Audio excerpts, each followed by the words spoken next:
Alright guys, so here we go again. Another day, another unboxing. Again, same as the last two videos. This is also one I ordered on the 11/11 sale. I ordered it on the 12th, and again it arrived on the 19th. And as you can see, this is the Cronos. Or, as you might notice when we open it up, it's not technically a Cronos. It's actually, well, I'll try and pronounce it in a minute. It's one of those names that's a little bit awkward to pronounce. I do like this case though. Usual kind of San Martin Cronos style sealed half case, but in orange this time.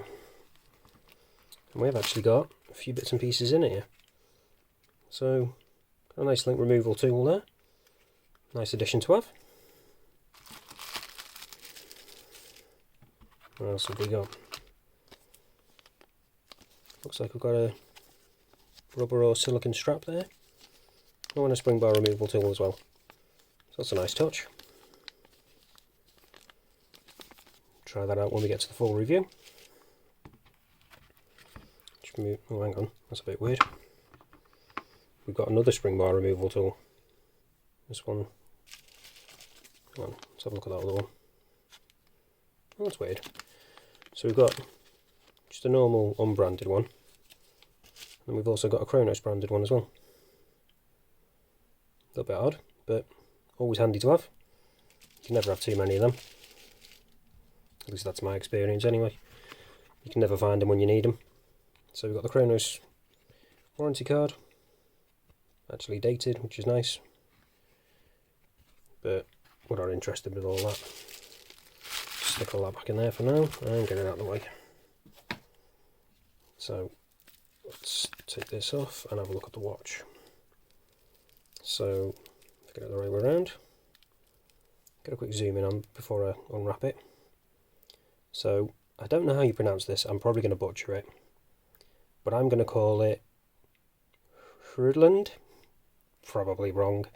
Somebody, if you do know, put it down in the description and in the comments. Sorry, let us know.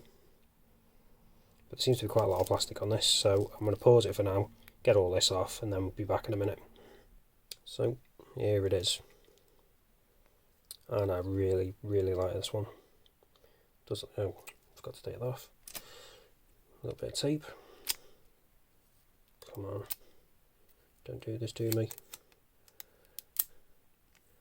I think that's got all of it.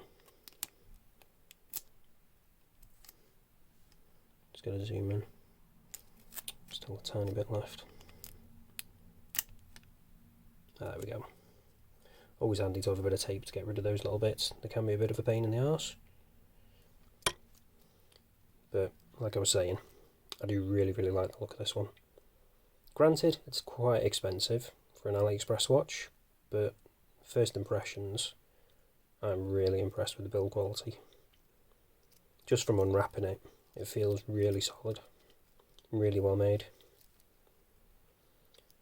Not overly keen on this on the side, but that does indicate that it's a limited edition. I can't remember how many exactly. I'll get onto that in the review. But that'll be a unique number on every piece. And I just love the overall design of this. A sunburst looks beautiful. And this bezel is quite unique as well. I've not seen one like that before. Let's try it out. Well, that's a really nice action.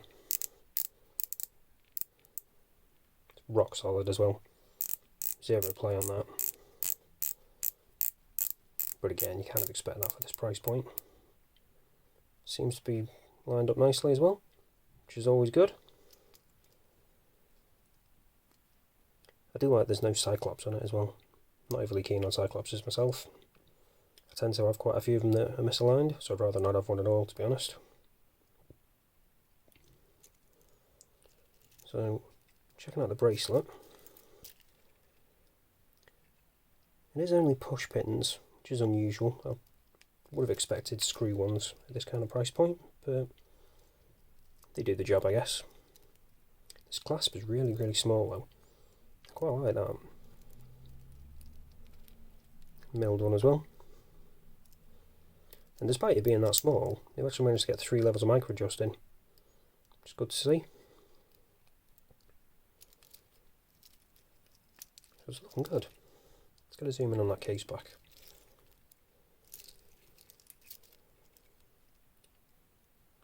Nice. Not overly cluttered as well with the spec sheet. Quite clean. Do like that. So looking really nice. That side crown as well. So first impressions, like I say, really impressed. I'm looking forward to checking this one out a bit more and doing a review. But for now, that's it for this one, guys, and I'll see you in the next one.